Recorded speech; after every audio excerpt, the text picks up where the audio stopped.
gentlemen. Welcome to our Out of the Woods series. This is a free webinar for syrup producers with topics on how to enrich your syrup business. Tonight, we'll be talking about agritourism.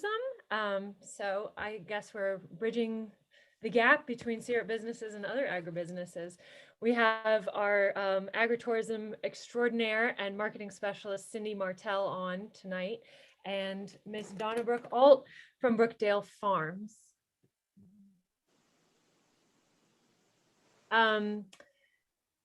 This series is made possible from a number of different grants for tonight's webinar, including ACER Access and the Claude Worthington Benedum Foundation and USDA RBDG. So we'll have Cindy take it away. Good evening. Welcome to everybody, and we're excited this evening. This is a topic that's been near and dear to many folks' heart as the maple business starts to recognize that it's important to diversify and that what you do in that sugar shack is of interest to people. And we became very aware of that in the last year in terms of the experience that people are looking for in our rural communities and also in our local food economies. So agritourism and maple syrup really do have some wonderfully natural blends. And so what we want to do is give folks on the entire spectrum an opportunity to explore that. You may already have an active agritourism component to your maple business. You may be welcoming visitors. You may have agritourism in your sugar shack as part of other agritourism experiences on your farm. Or you may be sitting there saying, I want to get into the agritourism business, but I'm not real sure. And boy, isn't there a lot of uncertainty and challenges? So the answer is probably yes. But the good news is that it's an exciting opportunity. It's a way for you to capitalize on markets that have dried up or altered. How can you contribute to those? For example, the restaurant industry in terms of supplying your product, all the way to, maybe expanding or growing, and this is the way to do it. So what I would encourage you to do this evening is look at all of the information that we present. It's going to be a lot. We approach this in a couple of different ways. First of all, we developed a toolkit, and that provides you all the resources. You may be online and say, Cindy, really the only thing I care about tonight is I need that CDC face mask sign. Where do I find that?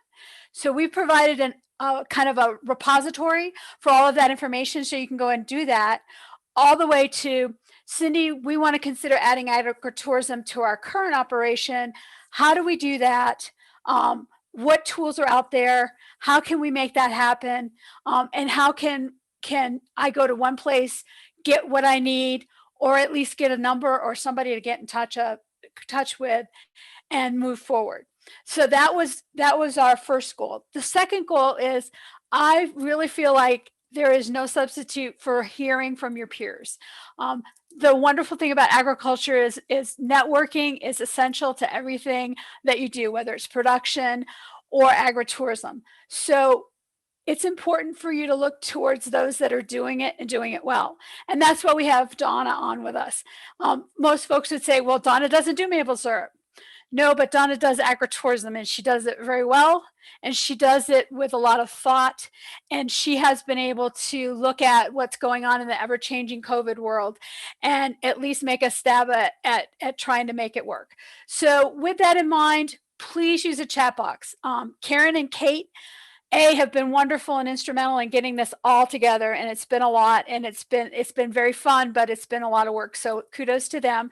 But they're also monitoring that chat box. And I was just telling Donna that Kate is the queen of quickly putting up those resources if you ask for them. So use that chat box, and hopefully, if we can address your questions this evening, we will find some answers or some resources later on. Next slide. So with that being said, as with the last couple of webinars that we've done, we want to make sure that you're looking at your sugar shack operations in a holistic view. It's part of your operation. For some of you, it may be only a couple of weeks out of the year, but it's an important revenue source. For others, it may be the only thing you do. And right now you're not hosting visitors, but it's something you're looking to take advantage of or do in the future. But agritourism and that part of your business is impactful to all of these risk areas: the production, financial, marketing, human, and legal. Those of you that have been on before, you've seen this, but I just want to remember to bring it back and remember that we're looking at a bird's eye view and that there's no substitute. Do you want to know how effective your signs are? Bring in the neighbor who has no idea and has never been to your place, and you will find out very quickly where your deficiencies are. So again, that whole farm bird's eye view. Next slide. The next thing we want to really emphasize is two important points. Number one, we are not legal experts and we cannot give and do not give legal advice. With that being said, with the COVID adaptations that are necessary, it is critically important that you know, if you're going to have visitors on your farm, what your local, state, and federal guidelines are in terms of mandates, rules, recommendations, all that good kind of thing. There are probably some folks on here that are not from West Virginia. And so I will apologize in advance. Everything in here, a lot of the examples and things are West Virginia directly related. But each of you have local health departments and statewide guidance on COVID and strategies and mitigation and all that good kind of thing. So you need to take the responsibility to make sure that whatever you're doing adheres to those. And that should be your first stop, is what do I have to do in terms of being open to the public? And these are the sources that you can go to. I think Karen and I have been working a little bit with Tom Hammett over in Virginia. And so we're going to be able to make that specific. We can work with Les Ober. So essentially what we can do is just have this PowerPoint presentation with you being able to insert your state specific information. So please do that. And then just remember what we're suggesting this evening in terms of best practices. That's what they are, best practices. And so we'll try and tie them in terms of what the requirements are. But we advocate that you have a risk management team. Who is that? What's my risk management team? Well, it's your attorney, it's your insurance agent, it's your CPA, it's all those people that help contribute to making your operation as safe as possible and also reduce the risk and impacts of anything that happens on your farm, especially as you're relating to the public. With that being said, Karen and I had this conversation earlier this evening. It can be frustrating. It can be daunting. Use your peers too. Industry standard is dictated by your peers. So if somebody in your neighborhood is doing something to comply, think about how that would relate to your operation. We're not saying that those practices and the way you choose to address those issues are going to be the same, but just remember that you really want to go ahead and make sure that you address all of those things. Next slide. The other thing that is critically important throughout this entire presentation is understanding of the word perception. So here you've got two agritourism destinations. Granted, one is not necessarily in the U.S., but remember, what you do and everything you are presenting to the public is subject to perception, and that also has to do with your marketing presence and all of those other risk management categories. So I just invite you to look at what perception you're seeing in these two photographs. And we certainly want our West Virginia maple houses and sugar houses and agritourism operations to look like more on the right. So just keep that in mind as you look at how agritourism would relate to your brand and what you want the public to perceive about you. Next slide.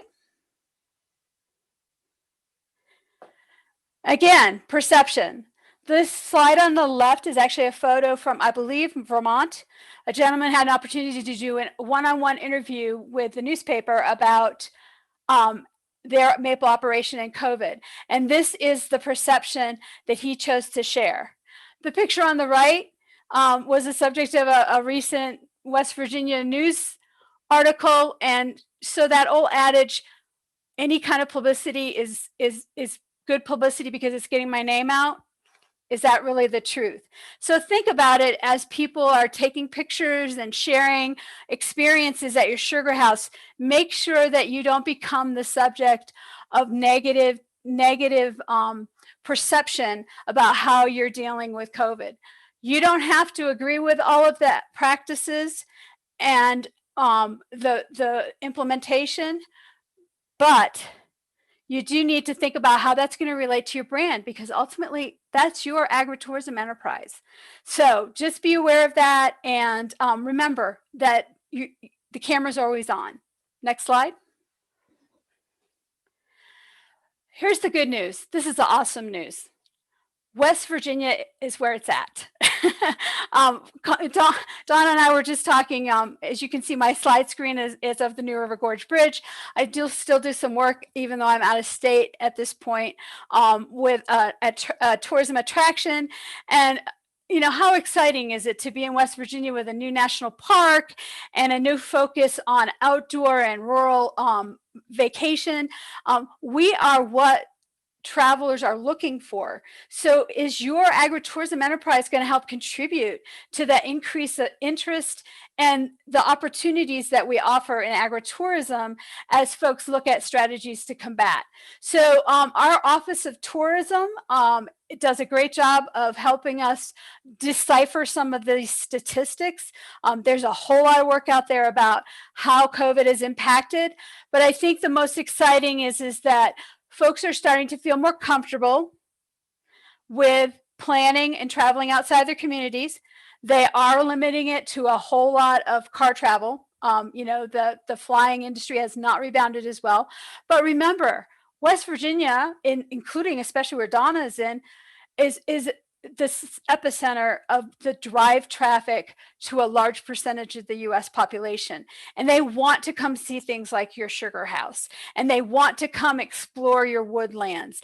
And so you have a great opportunity to be a part of the recovery, but in addition to fill a need of the traveler. And that's, I say that in terms of tourism as a whole, but really when you break it down, it just says a lot about agritourism. So you are looking at the right thing at the right time. Next slide.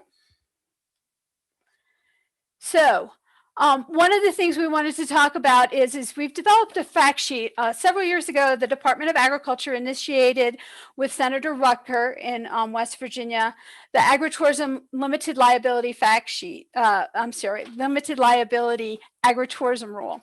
And I think Donna might address that a little later on in terms of how she might utilize it. But it's a tool for you. It's not perfect. I think there are some things that could be tweaked on in the future. But in the meantime, what we wanted to point out is it's part of a national trend. A lot of states have them. So we also have a library with other laws and code from the other states, in addition to the West Virginia one. And limited liability in the recreation sense, which is where a lot of these rules are housed, means that there's responsibilities on both the operator and the participant. So we would invite you to explore that, bring it to your risk management team, look at the legalities, see if it's something that is of interest to you. The two caveats that we have: A, anybody can be sued. That's one of the first things we say when we teach EMS and emergency services is you can always be sued, but it's also critically important that you know that this does not cover you for neglect. So if you knowingly do something wrong, or if there is something that is deemed in the neglectful world, again, I'm not an attorney, so I'm not advocating what is and what isn't. But what I'm saying is that never does a rule or a law exempt you from being negligent. So you need to be aware of that and understand that your visitors may not have knowledge of a farm. They may not have knowledge of how a sugar shack operates. They may not have knowledge of what happens when you go ahead and and take someone out on a guided tour in the woods. All those kinds of things you have to think about. So this is a tool, and we would encourage you to look at it, and hopefully we're going to be able to develop some things. We have some resources for some of the required signage so that you don't have to worry about those details. You can go ahead and get with Karen, and we can provide folks with the information about those resources. The other thing that I see where Tina Barton has hopped on. Tina is with the West Virginia Maple Syrup Producers Association. She has their website, and there is a link there about COVID resources and also the Maple Days map in terms of folks that are participating and opening to the public. So please go ahead to do that. Go to that. I think Kate will go ahead and give you the link. So it's the West Virginia Maple Syrup Producers Association. Next slide. So I would like to invite you to think, and we're not going to spend a whole lot of time on this, but think about who are the visitors to my sugar house? Who's on my farm? Next slide. So I would invite you to think about this in terms of a matrix. This is a worksheet that we've included in the toolkit for you, so you can sit down and individualize that to your farm. Next slide is kind of the brainstorming that we had in terms of who's coming in. At the top, you've got your general public, but there are other people. There's your employees and your volunteers. There's the tours you may have scheduled. Media may be part of the visitorship to your farm. I may be a visitor on the farm, and I'm going to bring my trusty friend Fido, the dog. Maybe, maybe not. So those are all folks that you need to think about. Repair and service technicians. Who's coming on your farm, and who do you need to worry about in terms of protecting both your staff and your visitor as it relates to COVID, but also just in safety in general. Next slide. So we're going to go to Donna. She's like, yes, it's my turn. I would like you, when you're listening to Donna, and by the way, she gives a great presentation. So Donna, I first heard this during the Annie's Project, which is a women entrepreneurship program that's currently happening in the state online with desing nights up at the university. And we can provide you the information to get a hold of her. She does that in the Agritourism Initiative course that I believe is going to go online in April. So those are all things and tools that we can give you contact to. But Donna gave a presentation at Annie's, and I said, we need her on. So when you listen to her, look at these areas, these 11 areas, and see how she addresses them. And they may be foundation for questions that you have. Type it in the chat box as you go. We're going to give you an opportunity to talk to her afterwards and ask her some questions. But this is kind of the context that her presentation takes on. So with that, Karen, I would love for you to introduce Donna. So like I said, Donna Brooke-Alt is from Brookedale Farms, where she's an owner and operator. And Brookedale Farms is a dairy, agritainment, and greenhouse operation in Fort Ashby, West Virginia. Donna also serves on the board of the Farm Credit of the Virginias. So I'm sure Donna can tell you a little bit more about that agritainment now. Well, thank you, Karen. And thank you, Cindy. Appreciate all the kind words. And I appreciate the time to be able to share my story. We love talking about Brookedale Farms to anybody that'll listen. So I have an older presentation here that tells a little bit or shows a little bit about our farm here in West Virginia that I want to share with you, kind of give a little basis or foundation of where I'm coming from. And it tells a little bit about the agritourism that we have here in Monroe County. So next slide, please. So we are and have been for years, generations, a dairy farm. My father started this farm back in '68, and then he passed away when my brother and I were teenagers, 18 and 19 years old. So there's a picture of my family, my husband and my two little boys. This is quite a few years ago. My boys are now 22 and 20. And of course, my husband and I are a little bit older, and then the other gentleman in the picture is my brother. Next slide, please. So there's a picture of my parents and myself and my brother when we were little. Next slide, please. We'll move through these kind of quickly. This is basically just a foundational presentation. So Next slide, please. So we had to diversify. Dairy farming is a tough life. And in order to save my father's farm, which was a passion of mine and my brother's, we decided to diversify. So the first thing we did was get into vegetables. And here my husband set up at a farmer's market. We would get a few hours sleep when it was night before a farmer's market. We would milk cows, pick vegetables, wash them off, get a couple hours sleep. And my brother and I would go and milk, and my husband would go to the farmer's market about 6 o'clock in the morning. And so we did this for a while. This was a lot of work. And we said, this is crazy. We're working just as hard with vegetables as we do with the dairy, and it's going to make us old really quick. Next slide, please. So we decided to diversify in a different direction. We kept some of the vegetables, but we decided to start a corn maze. And so back in 2001, we had our first corn maze. We have at that time, we had about 5.5 acres of corn maze and a small playground that was included in the agritourism. And we invited guests to come into our farm, mainly school tours at the beginning. We invited school tours because one of our main goals for agritourism was to educate the public on our dairy farm and on agricultural in general. Next slide, please. So corn maze, we also had big pumpkin patch and sold pumpkins and mums and different things in the fall.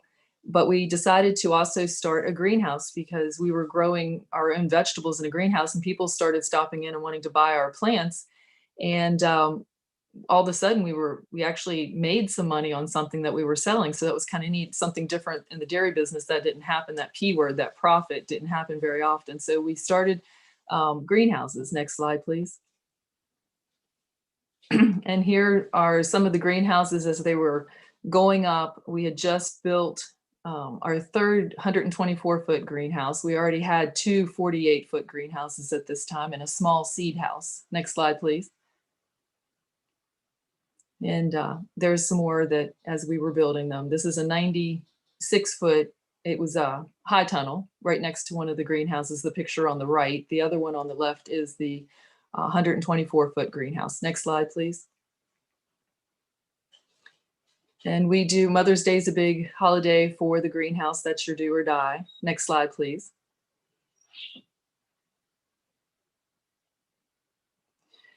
And this is our first year of the corn maze. There's my son. He's now 22 in the red shirt there.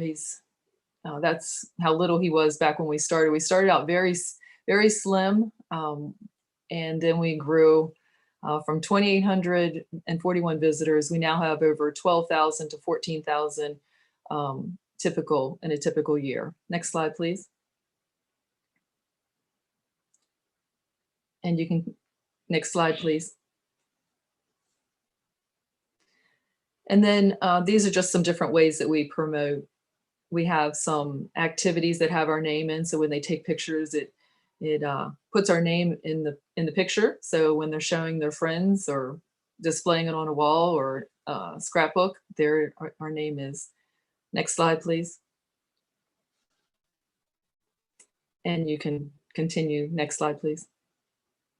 Just some different ways that we advertise. Next slide, please. And we do belong to several organizations. We feel it's very important to be involved in our community, in our state. And so we belong to the Chamber of Commerce. I'm on the board for Family Resource Network. The West Virginia Department of Agriculture is one of the first people we went to this year in 2020. I should say last year, I guess.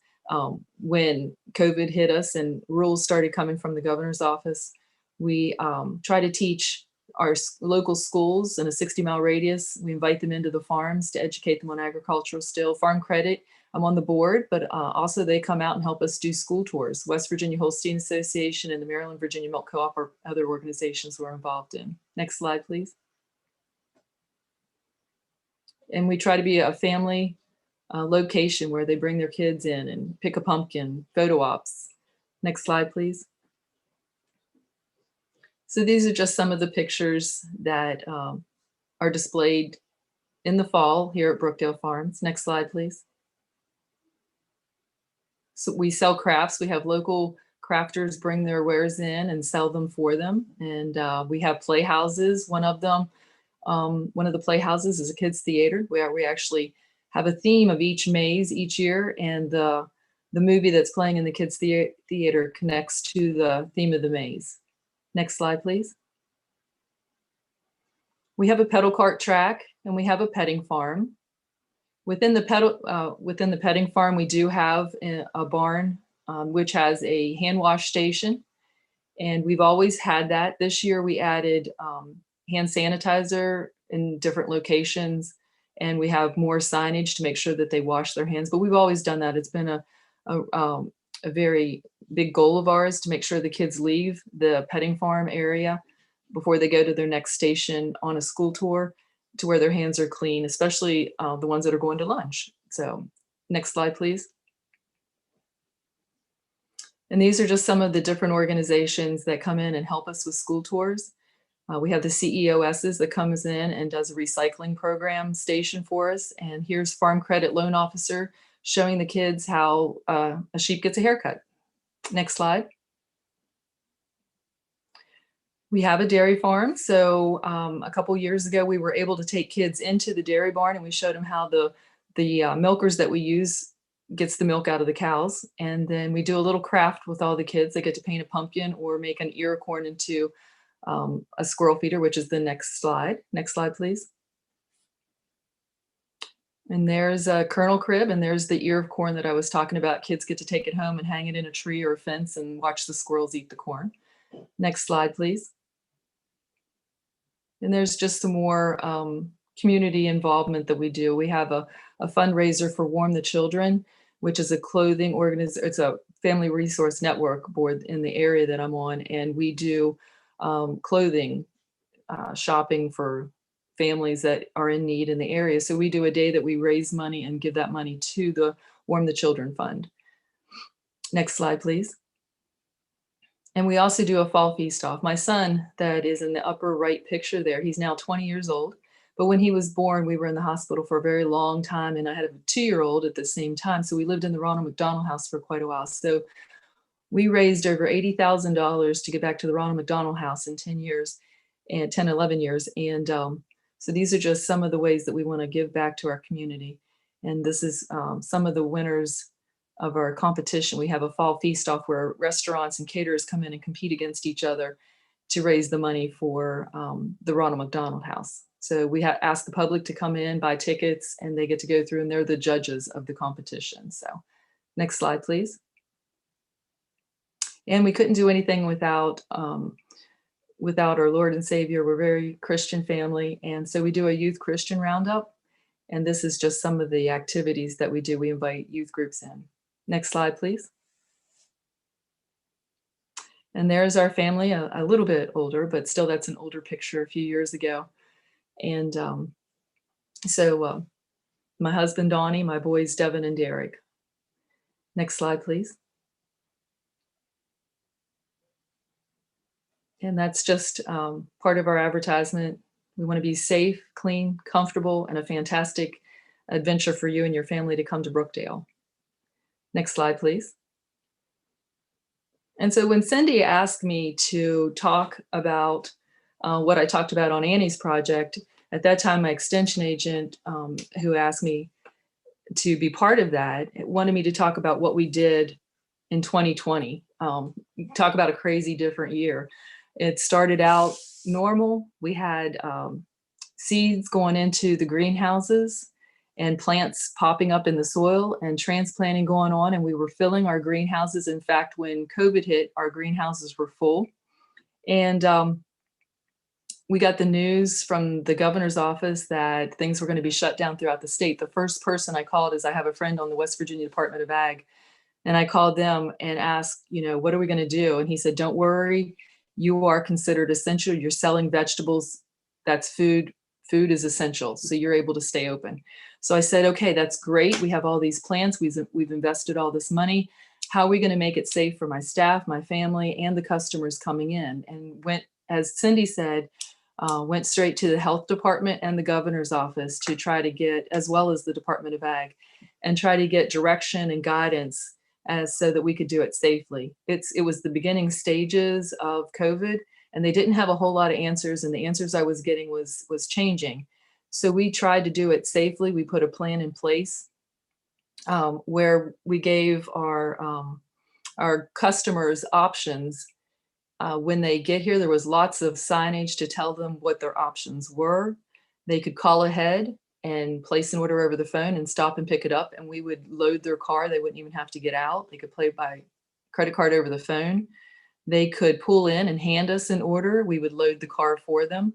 Or if they felt comfortable enough, they could come into the greenhouses. And we did a YouTube video to show them, what our rules were pertaining to COVID, that they had to stay 6 to 8 feet apart. People tend to edge closer. So we went beyond the 6 feet. We wanted another 2 feet of safety, and they had to wear their masks in. And all of my staff was required to wear masks. We also have currently, which I didn't have pictures of, but we currently also have an event building, which we call the Stadell. And we were closed down for weddings and events in mid-March to mid-May. And so during that time, that gave us time to keep the greenhouses going and making sure that they were safe, our family and staff were safe. Eventually, our wedding barn or event building did open back up, and there we had to rely on our health department again, as well as the governor's office for guidance as to how to handle that. Again, it was constantly changing. So we put a plan in place similar to what we did with the greenhouse, other than, we were not selling stuff through the Stadell, but we had to make it safe for people to come in. So we did require masks. We sanitized more often and required servers to wear masks and gloves in order to serve the food. So that was what we did with the Stadell. And then we came into the fall. And you can see some pictures here on the slide that she has up of different activities that we have at our corn maze. And we usually close up the greenhouses about mid-June, and we start working on our corn maze for the coming fall. And so this year, or 2020, was a different kind of year. We didn't know what to do. We didn't know whether we should have the corn maze, whether people would come. Were they scared? Were they afraid if they came that other people would, pass on the virus? So within our family, we kind of created our own little risk committee, as Cindy said, and we determined that if our staff was comfortable and we could, with guidance from the governor's office, the health department, the sheriff's department, that we would go ahead and open the corn maze and do it safely. So I called the health department and I called the governor's office, and that was the most challenging time for me was June and July and into August, because I could not get any guidance from them. Things were changing for them, and they were unable to give me any guidance. So finally, in August, I told the governor's office that, because they would always say, call the health department. The health department would tell me to call the governor's office, and nobody would really tell me what they would, provide guidance on. So finally, I called the governor's office, and they told me that they would have an attorney call me and let me know what I could do. So I said, okay, I said, I need to get this going. It takes more than just 1 month to get a corn maze ready, up and running. So I said, I'll call you back on Monday of the following week if I don't hear anything from you. And I did not hear anything from them. I called them back, and they said, well, their attorney was supposed to call me. And she said, the lady I talked to said, well, I think you're allowed to have 25 people. And I said, ma'am, we're outdoors. And are you sure that that's correct? And so she left the phone, she went and came back, and she said, yes, ma'am, 25 people is all you're able to have. I said, but as I said before, we have 8 acres of property that our corn maze is on, a playground. And then if you look at our parking, we have even more than that. So you're talking about almost 350,000 square feet that we could invite people in and they could safe distance. And you're telling me that 25 people is all that we can have. And she said, I believe so, but I'll have the attorney call you. And I had already formed a meeting with my staff to see how they felt, thinking I was going to have an answer by that coming Saturday. And I told the lady, I said, well, please call me, because I have a meeting coming up with my staff, and I want to know what I can do and what I can't do. And so I called again on Wednesday because I never heard anybody. And again, she had no answer for me. She said, yes, it's only 25 people you can have. And I said, that's unacceptable. We have 350,000 square feet. Walmart can have 242 people in my local Walmart. We have to have more than 25 people, plus we're outdoors. That doesn't make any sense. And so again, she said, well, I'll have the attorney call you. I said, okay, but by Friday, I'm going to be making the decision with or without you all, and I will do it safely. And I will talk to my staff. And if they're willing, we will be open. And in the meantime, I'd also talked to the West Virginia Department of Ag, and Maggie Parsons, I believe, is who my husband and I talked to. And she gave me a little bit of guidance and listened to my plan that I had put in place, and said that that was the guidance she was giving other corn mazes. I had also tried to get a hold of other people in the agritourism business that did what we do. Looking up their websites, I was unable to get but one number, and nobody answered at that, and nobody replied to any of my emails. But after talking to Maggie Parsons and after putting my plan together, and she approved my plan and said that's, actually went above and beyond what she was telling others to do, I felt pretty confident that I could go to my staff and we could do it safely. So we had a meeting, and everybody felt really gung-ho and ready to go to have a corn maze for fall of 2020. So that's what we did. We went over the extra jobs that each of them would have to do.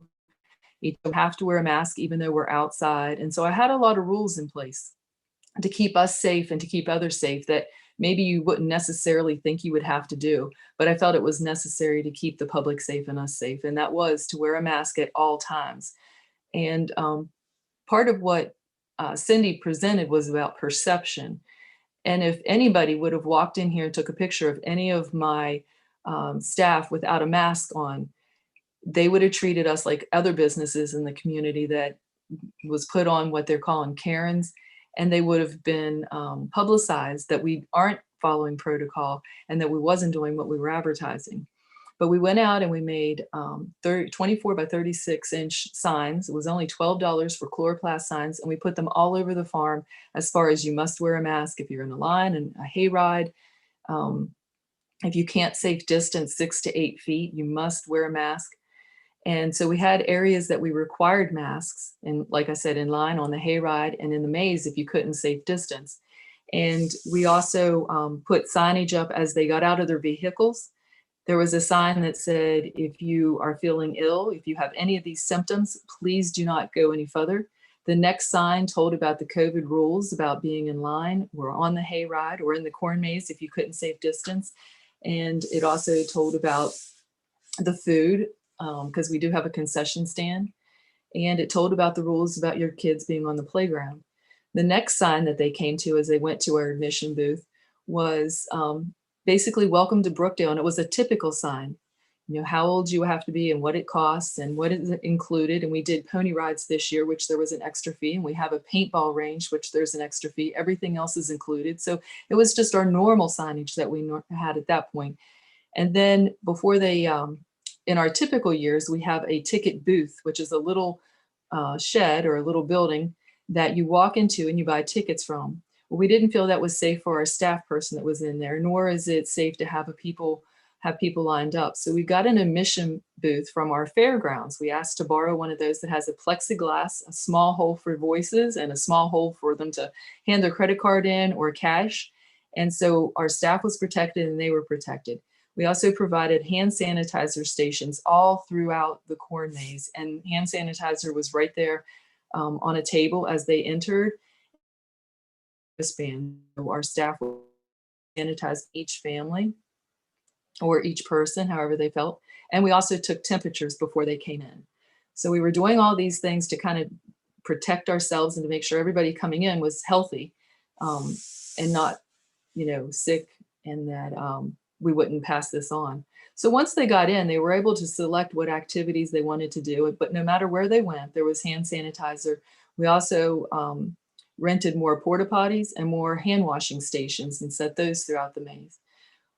You can see a picture of the barrel train. We sanitized, the hayride is also there. We sanitized the barrel train and the hayride between loads.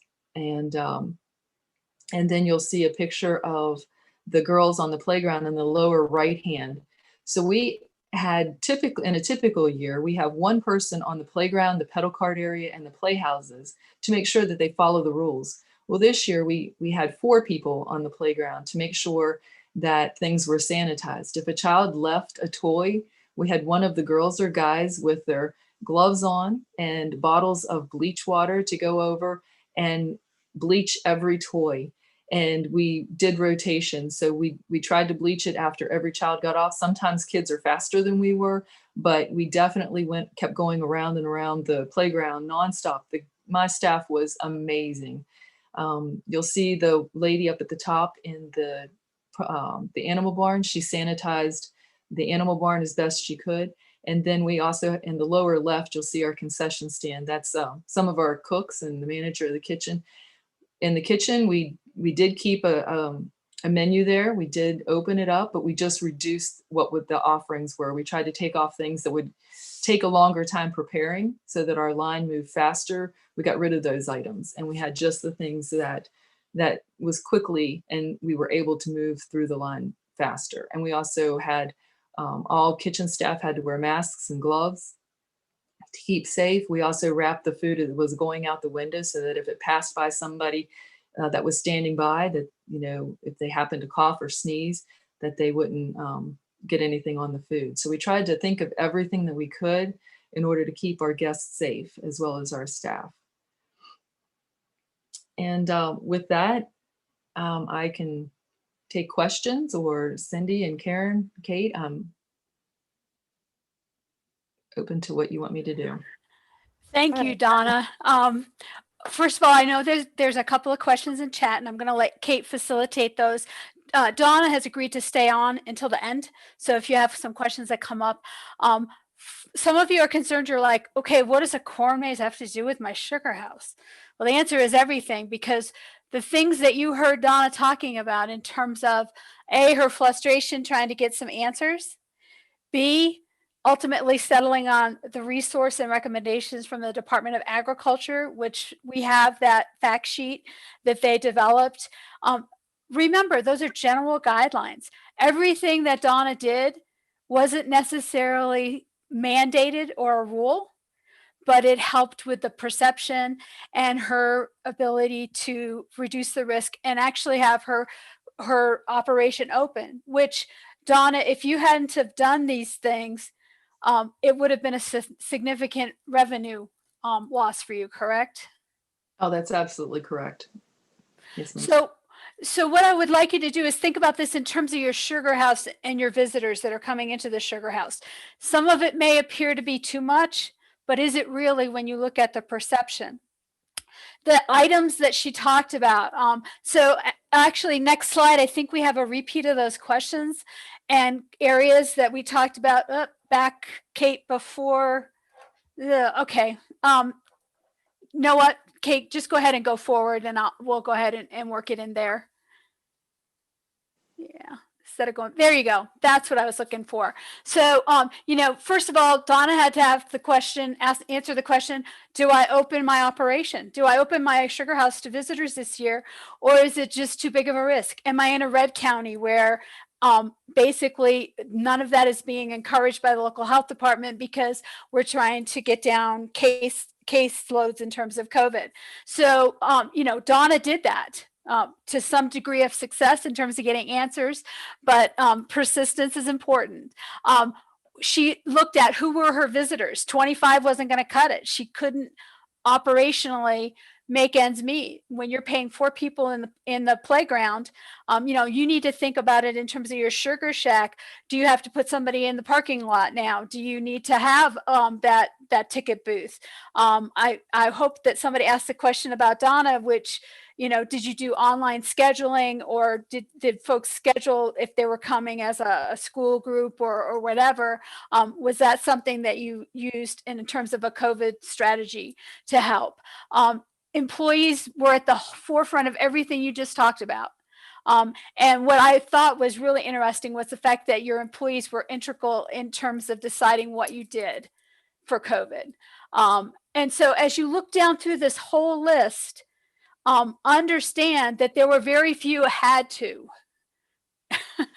There were very few had to. I mean, basically, I believe in terms of answering the question directly, the only thing you're required to do right now is require face masks and social distancing. And that's, again, just from the governor's office, and it's subject to change because that is an order as of November, which changed from when Donna opened in September. So it's an ever-changing field, and it's important to remember that none of this is you have to. It's what do you need to do in order to A, survive, and B, keep your staff and your visitors safe. Donna, any other input into that? No, you hit on all good high points. Our staff actually went from 12 people to 22 people plus my family. So we actually had to double our staff for this to make it work and do it safely. So, and we did go above and beyond. I felt like we did a really good job. We did not have any COVID issues within our staff. And to my knowledge, we didn't have any issues within the community or the people that came here. Perfect. Kate, do you want to go ahead and field the questions we have right now, and then we'll continue on?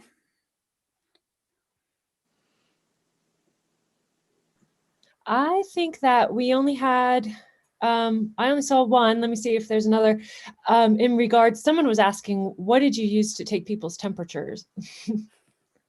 So I went to Sam's Club and bought a thermometer that you do not have to touch. It's a no-touch thermometer, and that's what we took temperatures as they got close to the admission line. And your investment in that in terms of cost? Oh, it was about $49. It was well worth it. There you go. And luckily, we didn't have to turn anybody away, but But you were prepared to if you had to. We were prepared to. They knew coming in, we advertised that we would take temperatures and the things that you had to do. You know, we advertised mostly on Facebook. So we had advertised, you know, what we were going to do as you got to our agritourism event. So they knew. And so I assumed that the ones that were not feeling well stayed home and just brought the ones that were healthy. So, but we didn't have any issues there. And thank the Lord, we were very lucky not to have anybody sick to the virus while our season went on. So. And now we have how many more months under our belt? The public is more aware. So I think that helps. I want to read this comment from Charles. It says, it really seems that the take-home lesson is to be adaptable to changing conditions. Creativity, persistence, and flexibility are key, along with great communication. So great job, Donna. And that's I love that summary. Thank you. And that's that. So keep thinking of questions for Donna. We'll have her available again at the end. Yeah.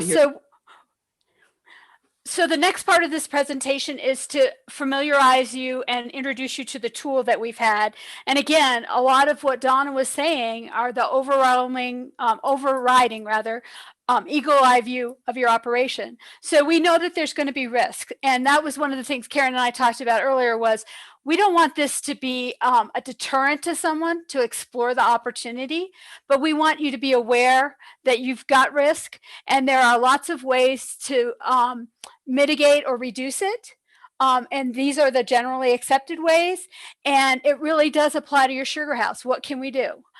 Let's see. Tina would like us to make this full screen. So I'm going to leave that up to Kate and Karen. So I will go to the next slide. So what we started with was we said, you know, let's look at what we got going on. So we have Donna as a great example of agritourism and what she did. Now, what are our sugar shacks doing? What are our folks doing? Once they got that news and they had you had all the drums full this spring with in 2020 rather with syrup. And now all of a sudden you can't have anybody come to the sugar house to pick it up. What are you going to do? So there are folks, they ended up going into the world of mail order and curbside pickup. And this is an example of Hill and Hollow. And what I love about it is that they went ahead and said, hey, this is what we got. This is the syrup we've got. You would normally come and get this during an open house, but hey, we're still here and we're going to make it easy for you. So it was spelt out in a series of 3 different posts, and it was easy. But the other thing that they did, and this was recent this spring, was they said, we understand that large gatherings at an open house are not necessarily going to be where we want to be, or where we're going to be. We're not going to have our sugar house open to several hundred people on a certain day. But Trent and his folks, they've been providing updates, and they're like, we're in there anyway doing it.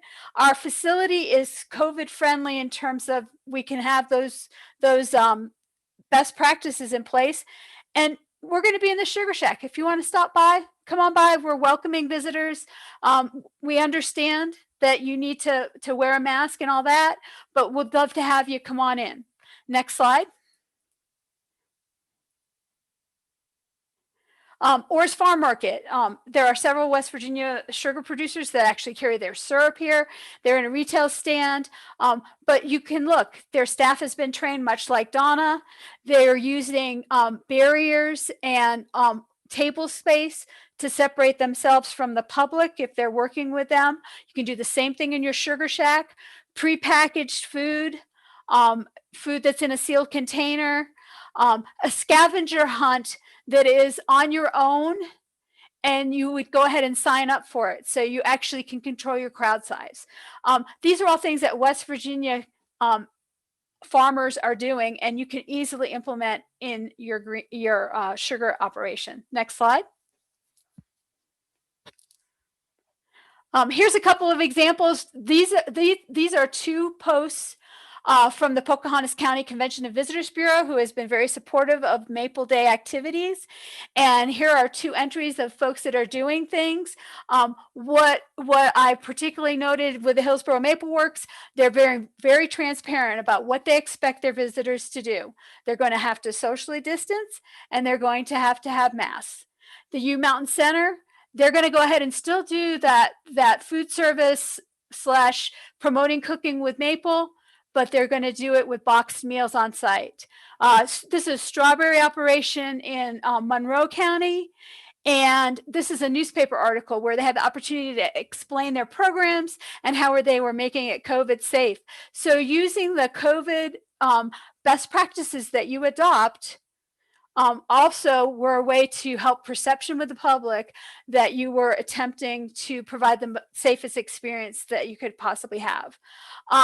This is an example of some folks that are using QR codes or electronic technology, smartphones, basically to help convey the message, have them come back, set up pickup times, again, communicating with the customers and providing it in touchless ways. And even if they don't come to visit, still remain interested in your maple product. Next slide.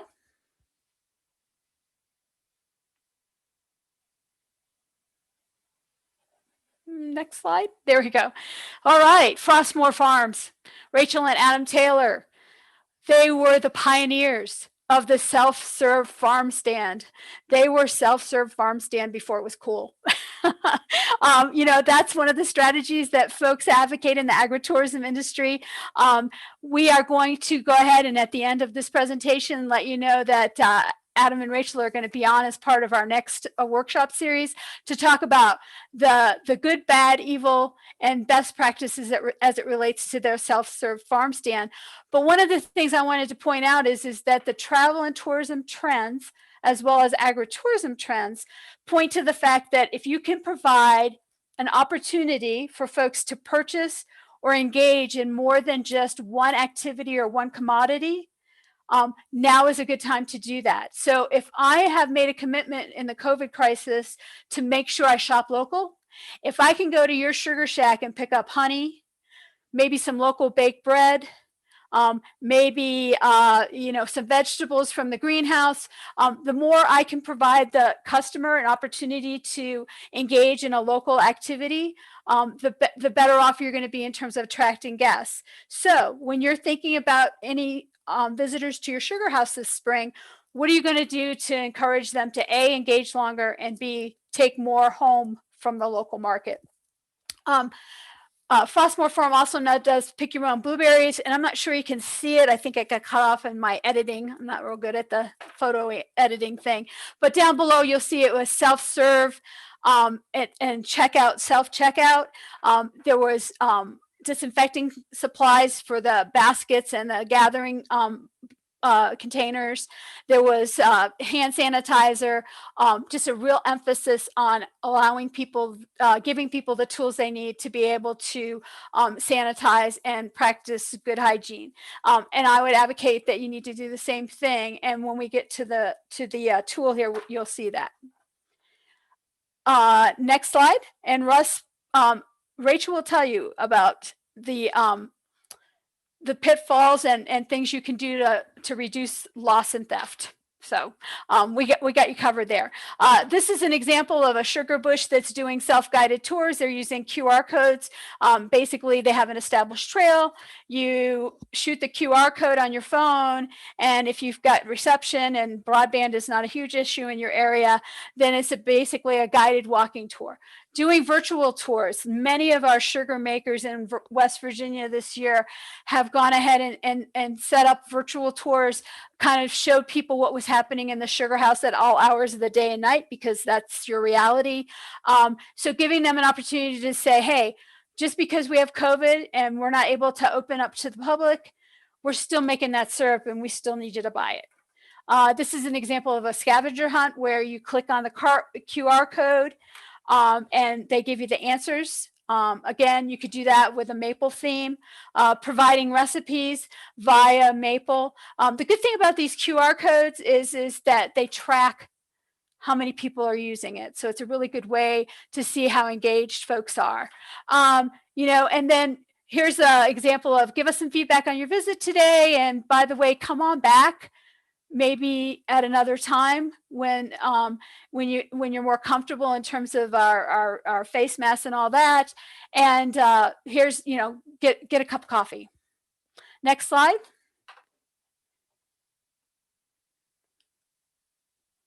So as you will see from the Department of Agriculture best practices sheet, which Donna, I think you probably had a lot of input on, you and Maggie. So we can provide you with contact information for Maggie. And that is what she does, is she works with Agritourism, as well as providing technical assistance from future generations in terms of production. And, we're all about giving you all the tools and pointing you in the right direction. And so please feel free to ask the questions and see if we can provide help. So next slide. The operations plan is the model that we are using, a template that exists. There are lots of information, maple specific, about how to practice and do the best things that you can do in terms of COVID, but also agritourism safety in general. Donna, I know, has been affiliated with the North American Farmers Direct Marketing Association. And it's an international group that has tons of ideas. We like to say, let's not recreate the wheel, but we say, let's not recreate the wheel, but let's give you what's in the wheel already so you don't have to spend all that time. So as we were preparing this, there's lots of information out there, lots of great tools. We put them all in one place so you can pick and choose. And the good news is that the best practices are universal. Everyone talks about follow CDC guidelines for face masks. So if I need to do that and implement that as a best practice at my sugar house, which by governor's orders right now is what you have to do in West Virginia, we gave you a place where you can go ahead and just go get that sign, print it out. It says CDC, stick it in a sheet protector or laminate it, and you've got it covered. And those signs that Donna talked about as you're entering in from the parking lot are taken care of for you. So we took that concept of providing that one-stop shopping, quote unquote, in terms of developing your operational plan. We modeled it after what I like to blame Brittany Hervey and Mike Recklin on, and that's that whole our review manual where we provided tools and resources to address the criteria. So with that in mind, we've kind of integrated it so that you can print this tool off, You can use the parts of it that you like or don't like. There's attached checklists and suggestions for you, and you can just go to the area that you're interested in learning more about. And again, there's a whole menu there of ways that you can develop that operational plan. And that's what you need to do, is think about addressing COVID and agritourism safety at your sugar shack in terms of an operational plan. It's individualized, it's customized. That gentleman who made the comment earlier about flexible, all of those things can happen in that. And then the whole idea is that you've covered all your bases, you've taken that bird's eye view, and you've made sure that you're protecting your brand and your staff and your visitors. Next slide.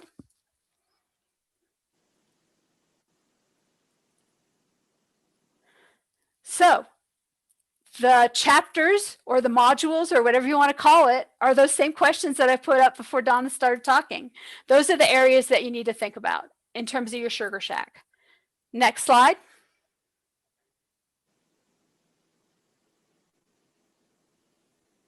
So the tools that we have are extensive.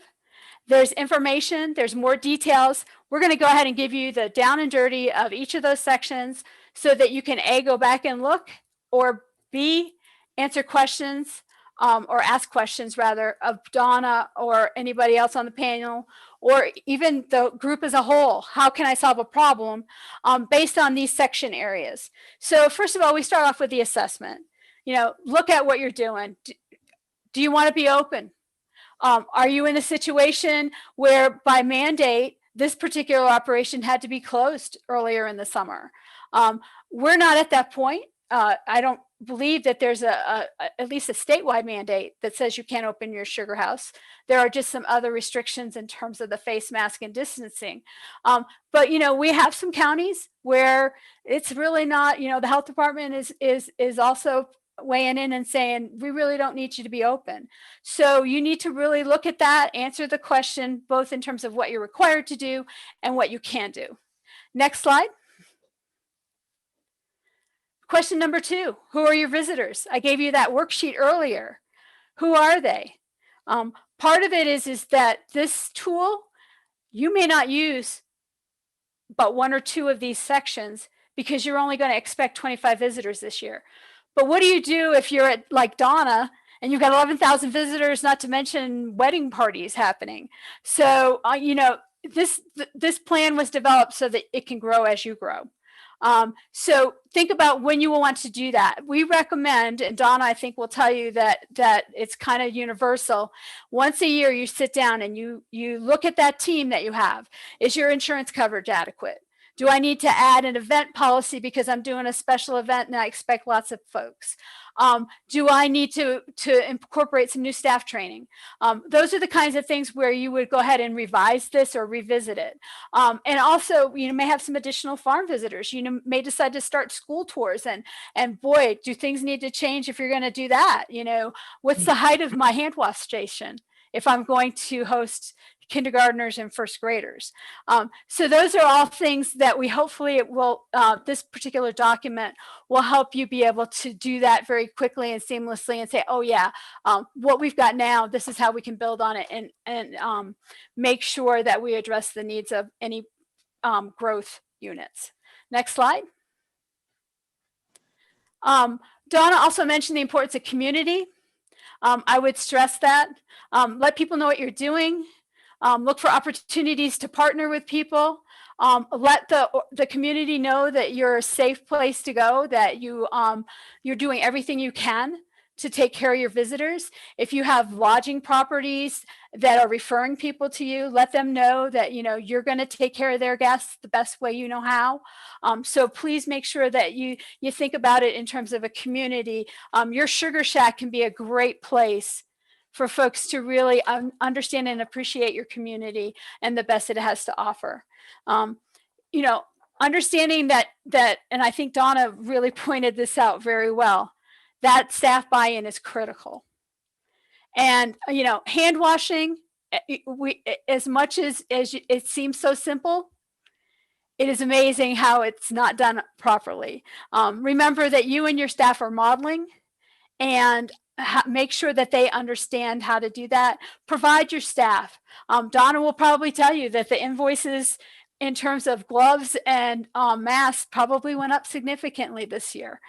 So just make sure that you understand that you're going to have to make an investment not only in your staff and training, but also in planning time. Next slide. Again, those hand washing, sanitizing, we talk about when and how to do it, but you have to have the items there. We've provided in the tool an opportunity to build low cost ones, making sure you understand the key components. And how do I physically distance? And can I use physical distancing as a marketing tool? Instead of putting a piece of tape down or which doesn't work very well in our scenario at the sugar house, but can you use social distance and markers that are maple related? Do you have some old buckets that you're not using because of potential lead, but they would be great markers to help people understand the concept of social distancing? Next slide.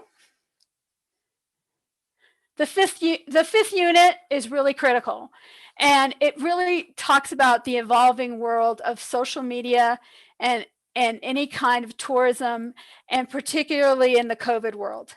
When we talk about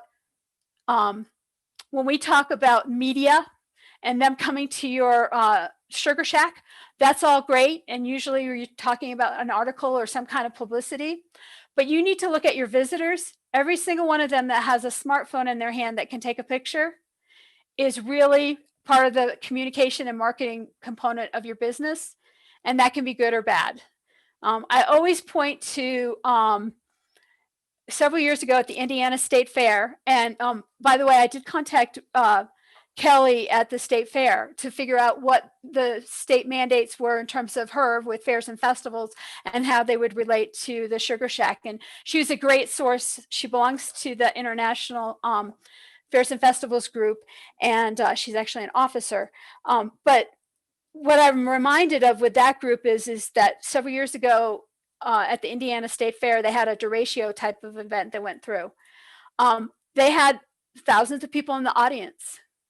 And we used to talk about media and public relations in terms of what you could control. You control the setting, you control your message, you have a spokesperson, and then you have a press release ready to go out. That was kind of the caveats of what a good public relations event crisis management plan was. When the derecho went through and the temporary stage collapsed and Sugarland evacuated and all that, and there was actually some death involved, it took less than 5 minutes for the video of that to go online and be streamed. There is no way you can control that. So back to that perception. Remember that everything your visitors see at your sugar shack are fodder for social media and perception. I'm working with that attraction in Southern West Virginia, and we have permission and our operational plan we spent months working on. And there's an opportunity where the limited groups, we do everything in family groups, they can take their masks off and we can snap a picture. Well, that was great, except they were sharing it online and on Facebook, and I got lots of feedback of, well, they're not practicing masking. Well, they were for the brief second. So this might not be the time to use your photos from 2019 showing the good things that are happening at your sugar shack. Think about it in terms of those pictures that Donna showed. Those were from her Facebook page. That's what she's showing now. This is what the experience is. Make sure they know. Look at all of your sources. You may not know it, but you may be listed on TripAdvisor, as there are 4 West Virginia sugar shacks that are. People have come, had a great experience, provided feedback. There's a spot there for you to specify what your COVID response is. So remember to identify all your sources. Next slide. Liability, we talked about that. It's important with that team of advisors. We're circling down and trying to put it in a bucket, one of these 3 buckets. And the bullet points here are related to all states. Each state has their own liability limited liability. And in the case of one state, they don't have any at all.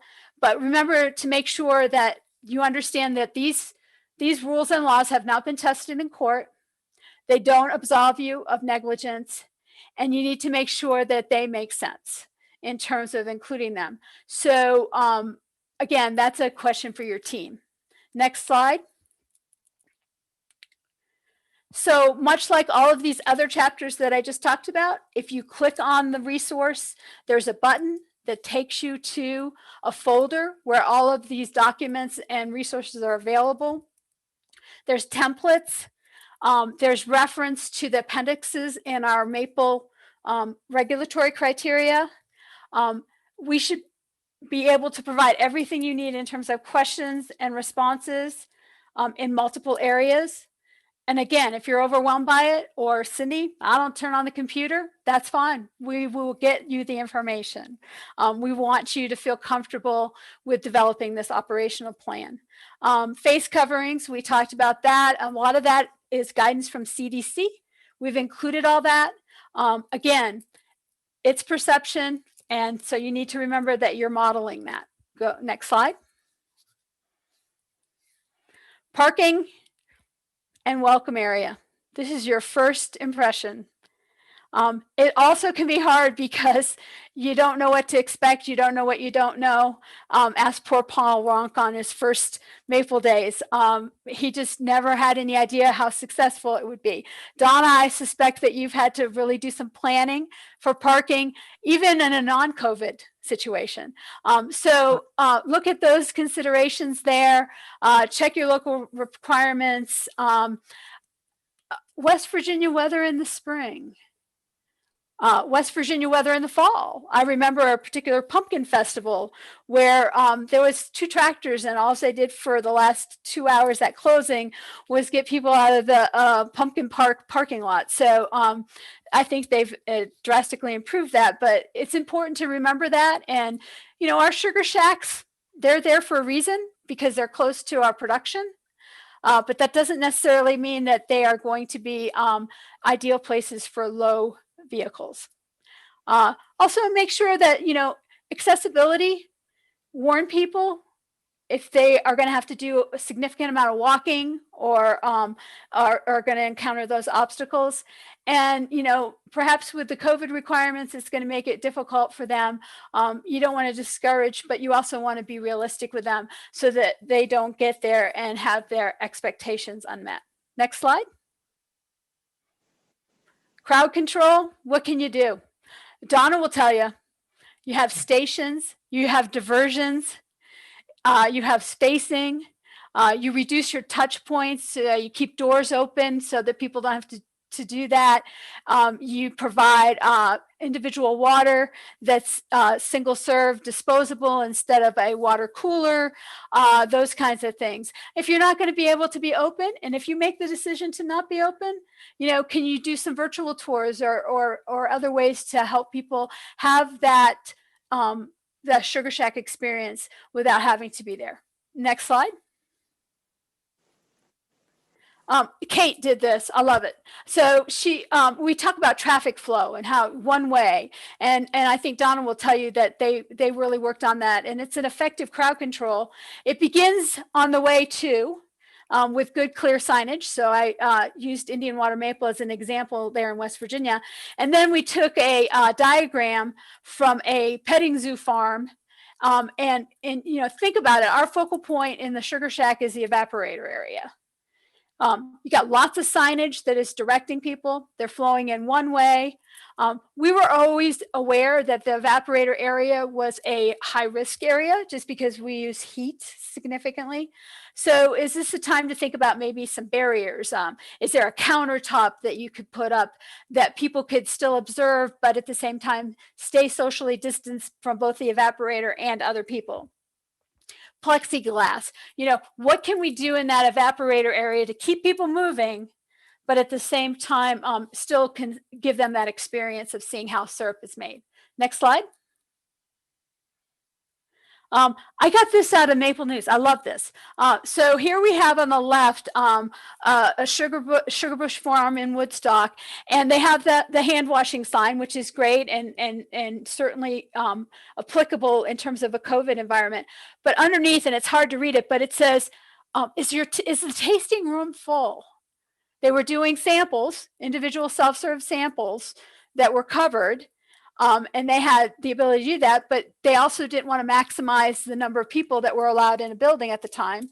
And that was that, as Donna talked about, the 25 person or whatever you decide is appropriate for the square footage you have. So they gave people an opportunity to divert. And so they had a video available at the Sugar House, which was different from the tasting room. So, just thinking about how can I channel people in the directions and prevent the congestion. Next slide. Serving food, again, you have to go back to your state and local mandates. You got to know what's going on locally. You got to make those calls. You need to write down who you talk to and when, and you need to go ahead and just cover your bases on that and understand that it's going to change. As most of you know, with the cancellation of all of the open houses throughout the entire nation last year, it can change in 24 hours. So just make sure that you're up to date on that. The other piece of resource that we really want you to think about using is the Department of Agriculture Farmers Market Vendor Guide. They have laid out exactly best practices for sampling food. And they have also provide some resources in terms of hand wash stations. Just how do we limit the amount of touch and interaction, respiratory interaction with food, those kinds of things. Giving people samples that they can step away from and consume away from other people, that kind of thing. A lot of what Donna talked about. And then, a lot of this isn't new. We all have known for a long time that we don't need to be serving food that's bare hand contact ever. So we're just providing some additional safeguards in a COVID world. Next slide. And here's our last one. How are we going to check out people? There's a lot of options there. And what I would encourage you to do is think about each of those areas. You all are creative. You all share information and network to solve these problems creatively. So think about all of the options and how it would work best for you, and how you can use actually those things that you're doing in terms of best practices to make your visit to the Sugar House very informative, creative, fun, encourage people to come back, those kinds of things. So there's some suggestions and thoughts on that. Next slide. So here's some examples, that whole one spot delivery, individual packing, separating the counter from the salesperson like Donna talked about. Great idea about borrowing the ticket booth from the fairgrounds. Providing customers, individual already pre-picked packs so that they don't have to pick and choose. A good example would be, in the past, if you were sampling maple candy, you would have a plate out with some tongs so that people didn't touch it with their hands, and people would go through and pick out a piece of candy.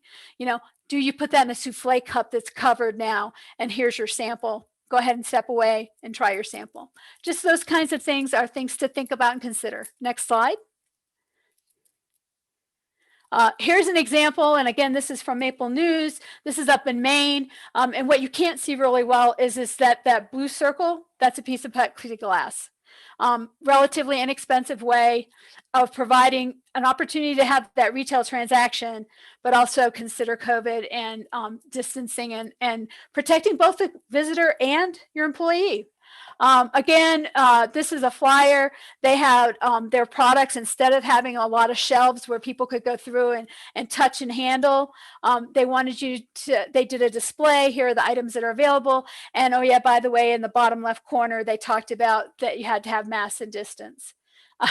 And Rustine likes the shirt. Yeah, it took me a while to figure out whether that was the visitor or the operator, but yes. And there's just some more examples of signage, and take your lessons from retail, because that's what you're really doing if you have a point of sale at your sugar house. So they've got that, and they understand that. So use the signage and go from there. Next slide. All right, so we have some questions for you, and they're mainly designed to help kind of generate some thoughts and ideas, but also, what more do you want to see? We would like you to go through and look at those resources, play around. If you want to download Eric Barrett's emergency response plan, which allows you to go in and enter your information specific to your sugar house, and at the end you print out a postable emergency plan that has all of the important phone numbers that you would need. What more do you need to know about that? Or does that provide you the tool that you need? So, let us know what we can do beyond the resource tool that we've given you for future topics. And the other thing that we would love for you to type in the chat box or to email us individually is, what other things do you need to know about agritourism to help you make the decision to either grow, expand, or even open your sugar shack to visitors? I'm going to be done. And now I'm going to let Kate and Karen take over. I think we've got some questions, and we'll let Donna help us out here. Yeah, we have a question from Charles, or something to take into consideration. He asked, can data be collected to identify visitors for possible post-event contact tracing? Which I think is a really great point to bring up. So in the toolkit, you will notice that we have provided a visitor sign-in sheet that can be added in terms of columns and information you collect.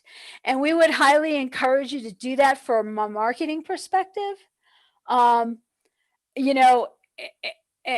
go from there. So you can look at it as a tool to help, in addition to contract tracing, also go ahead and use it later on down the road in marketing.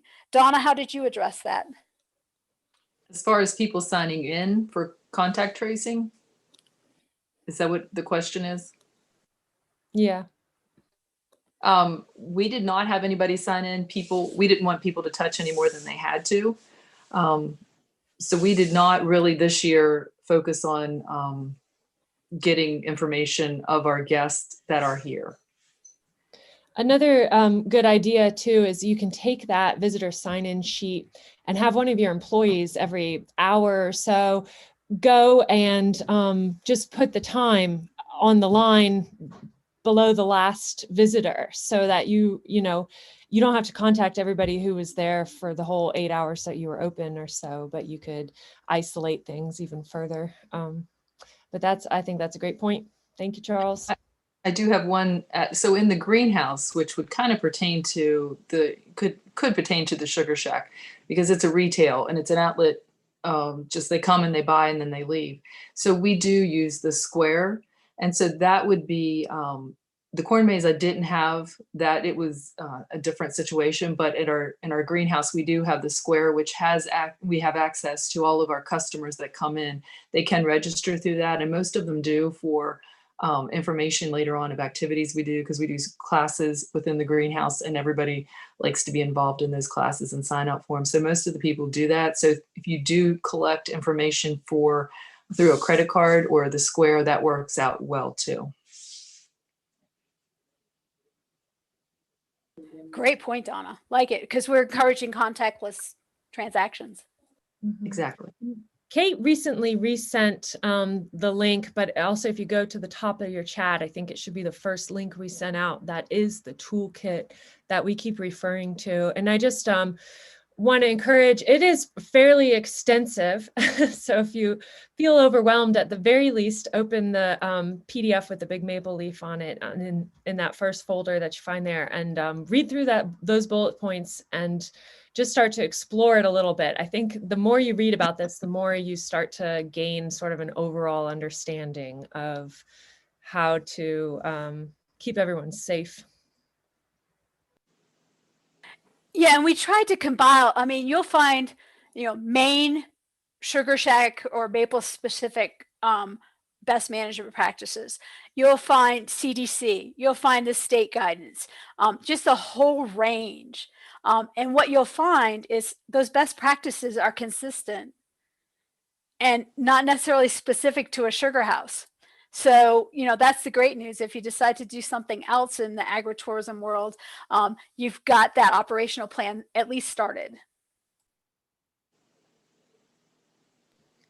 And with that, we'll see if we have any more questions here in the next minute or so, but I wanted to let everyone know about our next upcoming webinar for March. It's going to be March 18th. Excuse my grainy graphics here. I'm embarrassed. But we'll be talking about outreach to the customers and how to reach your customers from a safe distance. Rachel Taylor will be coming on and talking a little bit about their farm stand if she's not too busy boiling. And we'll have Tom McCrum as well. So stay tuned for that. You can register. If you're registered for this webinar, you will automatically be registered for the next one and get a reminder email. Or if you're watching this on YouTube, you can go to www.future.edu/maple and find not only the registration link for March, but all of our past webinars for this series.